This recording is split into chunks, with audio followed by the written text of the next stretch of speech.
See. Hi there. I'm happy to be back. I'm really happy to be back. We've had a good time here before. Look, I'm dropping my stuff all over the floor. That's always a good sign if you do that. Did you do your homework? Did you? Yeah, the dog ate it. Did you? The dog ate it. The dog ate it? Remember in your thing that came out on Wednesday or so, there was that thing that said I was going to ask you how joy figured into your spiritual journey, and you were going to tell me. Is that something you want to talk about? Oh, you didn't do your homework? All right, think now. How does joy figure into your spiritual life? Everything. Hmm? Everything. Joy is everything. I mean, to live joyfully. Joy is everything. Yeah. Do you have a different thought? I was just going to say joy is work, your job. Everything. Everything. Uh-oh. It's inside. I'll come to you. I will be a person of joy. My joy is my 2-year-old because I get to experience life as it is through the eyes of a 2-year-old. Yeah. Unconditional joy. Yeah. Right. All right. Unconditional joy. Ready?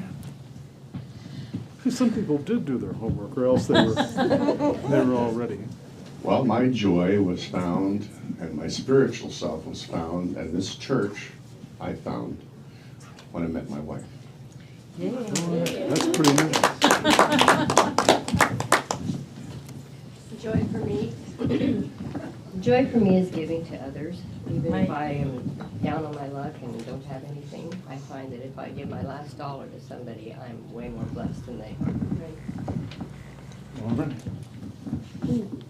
It's not outside of us. It's in, and it's our responsibility or our joy to discover that. It's inside. I can find joy in children's laughter and in beauty in nature when I remember it's already here, and I bring it. I need to release it. It's here. Kind of a good point, isn't it? It's always in there. Not somebody else's responsibility. Yes, just as Marilyn has just said, joy is a part of our essential nature, and it's for us to choose to let it express in all that we think and do. Good point. And all of us always do that. Is that right? Nope. I know it isn't true for me. Two things. One is music and people singing together in particular. Something magical happens. And the second is coming to a service like this, where it's not someone standing up speaking a written message that could be given to anyone, but the fact that you integrate us in your message. All right. Thanks. I brought joy. How about that? Yay! No. That's what I had in mind. This only goes so close. Joy to me is when I can feel that I've made a difference in somebody's life, particularly with healing or whatever that uplifts them. All right.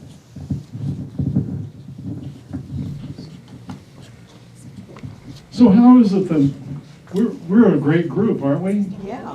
Don't you think? Yes. I mean, it seems to me like everybody has not only joy as an integral part of their spiritual being and their spiritual life, but they also realize that it's right there within them at all times, and all they have to do is choose to pay attention.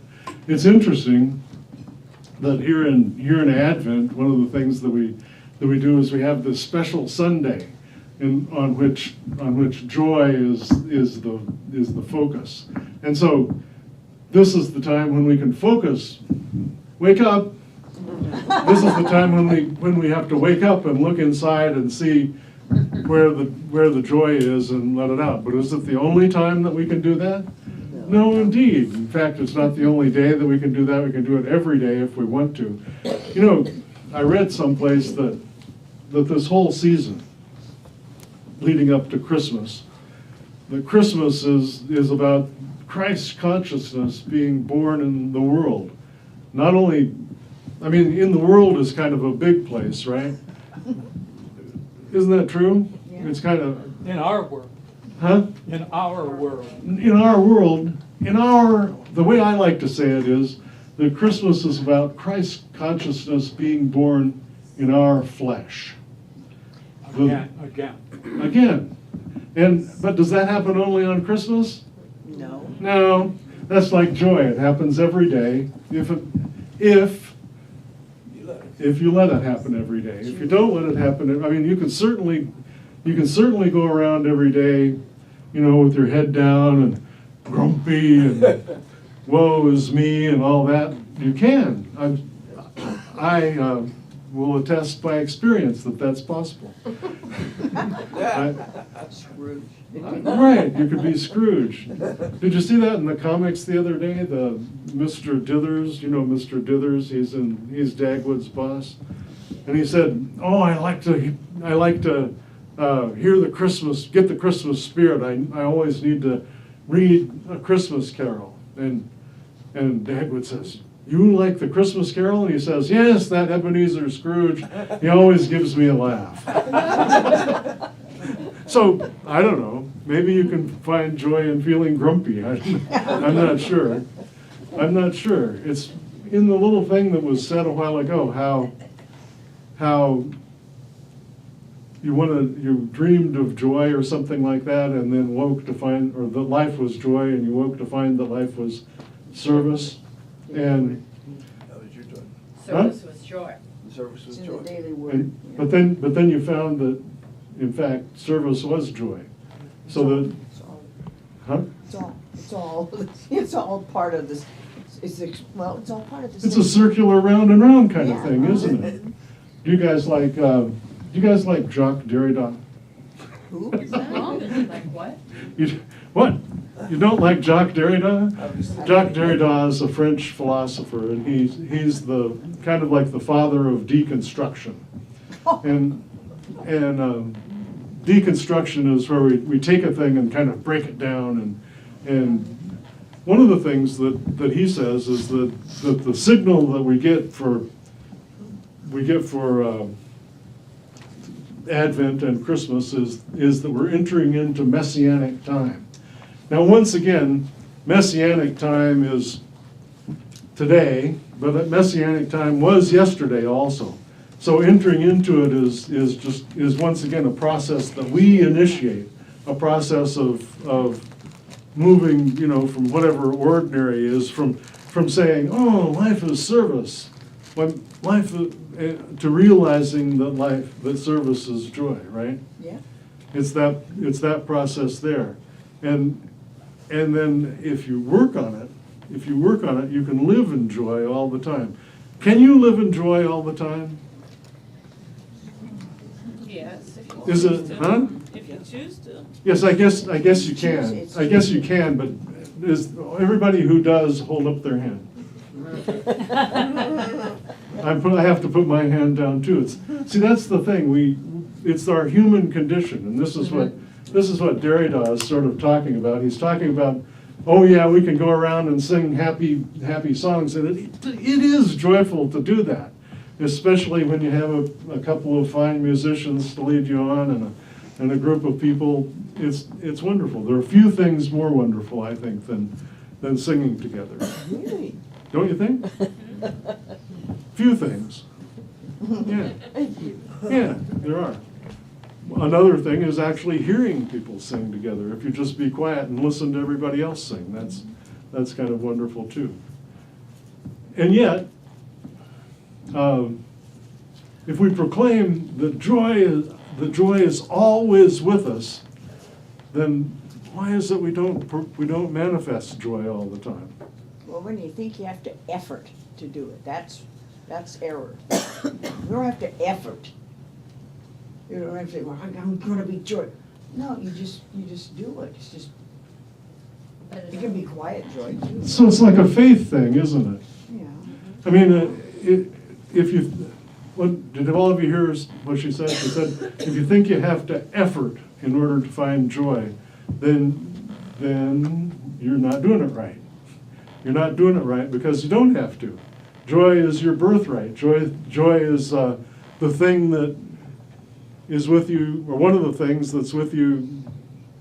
Hope, joy, peace, and love, those are the Advent themes, and those things are with you all day, every day, 24/7, 365, all the time. It's our consciousness, our egoic self that kind of spins us. Distractions. Huh? Distractions. Distracts us, doesn't it? Yeah. We think that, I don't know, have you ever thought that you'd have more joy if you had another thing? If you had, remember back when you were a kid, did you think you'd be more joyful if you had a new bicycle? Or maybe now, a new car? That's stuff. Huh? That's stuff. It is stuff, isn't it? Yeah. It is, well, how about this?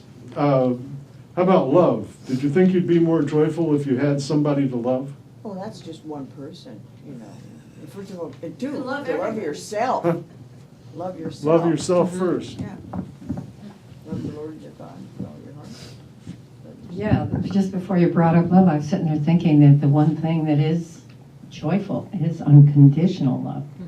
So it's not needing somebody else to love or something or someone else, it's just a state of consciousness. I think you're about to uncover one of the clues. I don't know if we're actually going to be on TV most of the time. How are we doing? Can we be seen some of the time? Some of the time. All right. Anyway, I think that's one of the clues. One of the clues is that if you put yourself in the place of unconditional love, then the stuff and the relationships and the joy of life will be yours just for the not through any effort of yours, but just to pick off the vine. The frosting on the cake. Well, right, the frosting on the cake, right. Or yeah, perfect. That's perfect. Somebody said one. You guys are a good group. Did you read the poem? Did you like the poem? How come? I didn't understand it completely, but it was a feeling. So I can't really explain Yeah. it. Let me read that. Some of you, I overestimated how many people read that thing that comes out in the middle of the week.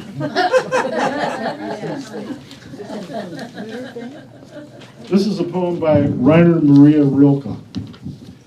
And he says, "She who did not come, wasn't she determined nonetheless to organize and decorate my heart? If we had to exist to become the one we love, what would the heart have to create? Lovely joy left blank, perhaps you are the center of all my labors and my loves. And I've wept for you so much, it's because I preferred you among so many outlined joys." What is this middle of the week thing? Is this on our computer somewhere? Well, yeah, Oh, well, who sends it She's out? computer free. I'm computer free. I don't know. Oh, yeah, somebody sends it out. It comes out in the middle of the week, I got it. Electronically. Yeah, It's on email and it's on the website too. email and the website. If somebody's computer free, can they get it in hard copy? Good No? idea. Good idea. I mean, there must be a few people who don't do computers. I don't know. Anyway, yeah. So this poem and the idea, the questions that I was going to ask you, which I have asked you, and you responded anyway, so it didn't make very much difference. And you gave really good responses, well thought out and heartfelt responses, so that it seems that you have good brains and good hearts. And so I think what that means is that you're able to have and express joy in your daily life and in your spiritual life. And is there any difference between your daily life and your spiritual life? No, sometimes. Huh? Sometimes. Sometimes. That's an honest answer. When you're caught in your stuff. Huh? When you're caught in your stuff. When you're caught in your stuff, yeah. When you're caught in your distractions. When you think if I just had, if when you're weeping like Roko's talking about for a joy that he desired, instead of just realizing the joy that is present. That's what. Thoughts held in mind produce after their kind. She says. Thoughts held in mind produce after their kind. Rule 3. Basic unity principle. Ah, the unity principles. Yeah. Sherry told me You are yesterday. what you think. Sherry told me yesterday, well, you know, if you're going to be speaking at the unity, you better find out what the unity principles are. It's the only one, okay. God is, that's one, and 2, I am, right? And then thoughts held, I mean, that's the shortened version of it. Right? And then I create my own reality, or thoughts held in mind produce after their kind. Be what you are. But there are 5 of them, right? Yeah, there's 5, I don't know what for. Oh. Well, I worked on 3. You can Google it. I can Google it? All right. I'll probably do that on the way home. Isn't I can't, I don't. You could Google it. Well, if I had a doodad to do it. If you had a doodad to do it on, right? I don't think she knows what Google means. I don't know, yeah, I don't know what that's. everything. Yeah. It's one of my sources of joy is Googling. is Googling. Yeah. Okay, well, Google thing. It's not right up there with singing. No. My You know. phone is, I have a regular phone at home. I happen to be the kind of person who walks around singing all the time. I sing Christmas songs in the summertime and so forth. But- Oh, good. Oh, Oh! all right, The 3? The all 5? right, huh? Is this the 5? Yeah. Yeah. 1. Thank you. Is this mine? Yes. Oh, thank you. See, I didn't even have to Google it. Just ask and you know, the universe, God brings it to me. Thank you, God. 1, God is all good and active in everything and everywhere. 2, I am naturally good because God's divinity is in me and in everyone. So then it's not blasphemous for me to say thank you, God, because you brought me this. 3, I create my experiences by what I choose to think and what I feel and believe. 4, through affirmative prayer and meditation, I connect with God and bring out the good in my life. And 5, I do not give my best by, well, I do give, and wait, I should get this right. I do and give my best by living the truth I know. I make a difference.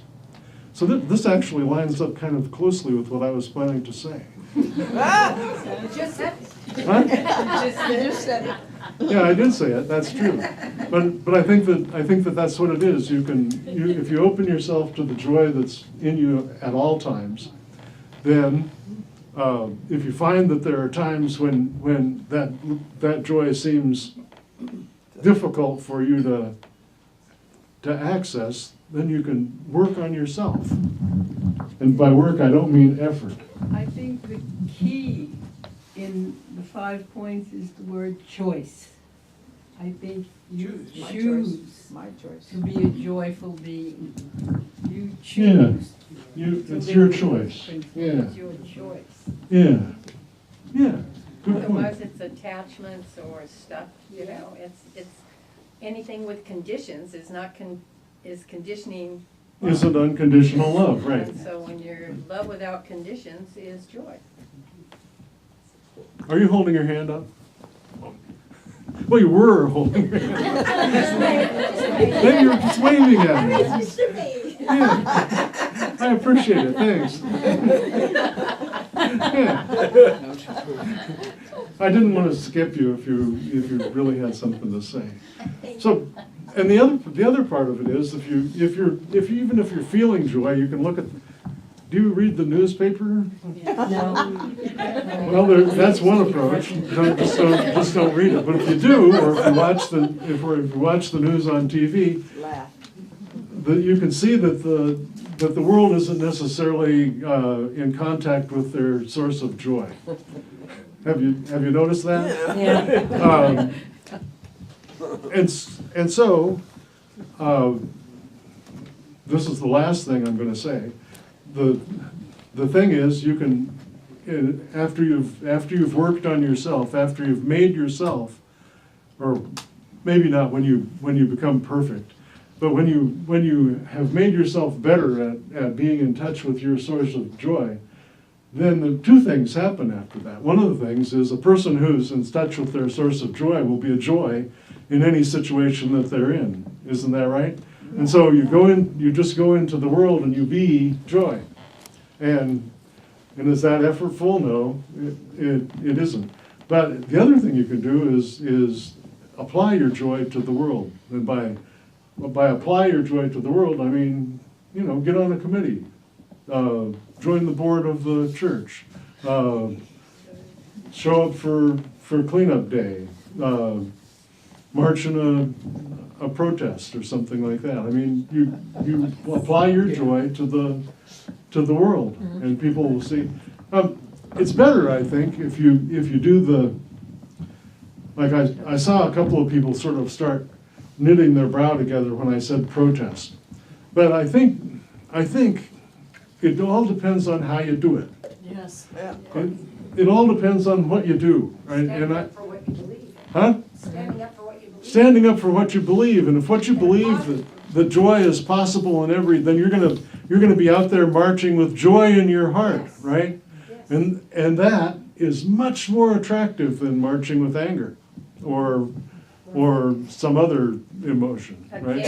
Instead of against what you don't want, for Stand what up. you do want. For what you do want, right. But becoming strong, I don't know what's the source, doesn't matter, but be the joy that you are, or be the love that you are. What is, Jamie, is that course? I don't know. Gandhi. Mahatma Gandhi. Okay, Be the change. Be the change you'd like to see. Oh, okay. Yeah. Okay. Yeah, precisely. Yeah, but Okay. I like those qualities of God, that God, be the love that you are, be the joy that you are, be it. Because those are all qualities that we do have inside us, because we are God's beloved. And as a matter of fact, Mahatma Gandhi is a good choice, right? I mean, here's a guy who led He lived it. Huh? He lived it. He lived it, and he lived it, and by doing so, he overthrew the oppressive regime, the British, and made India into an independent country. And or Martin Luther King, that's another sort of good example. Apply your love to the world, and the world will move in the direction of being a better place. I don't know, maybe one person can't make it all groovy, but you can move it in the direction of being a better place. And then that just makes accessing your joy all the easier. I really do appreciate your inviting me here today, and I really do appreciate your interacting with me during this message. It's been a lot of fun. Thank you very much.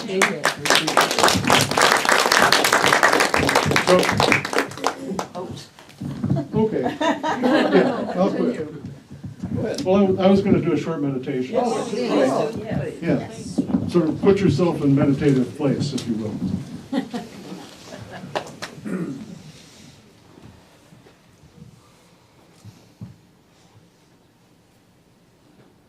Allow yourself a few breaths as you calm down from the busy interaction. And you let the source of your joy from deep inside of you breathe itself into every part of your being.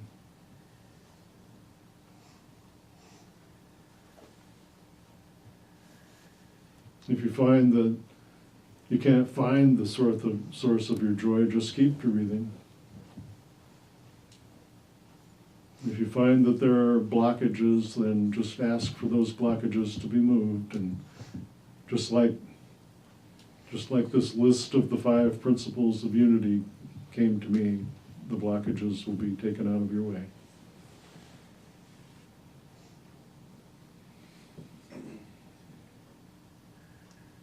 And in the fullness of time, knowing complete joy in all of your being, take a few more breaths and be ready to go out into the world and be the joy that you are, be the love that you are, be the Christ that you are.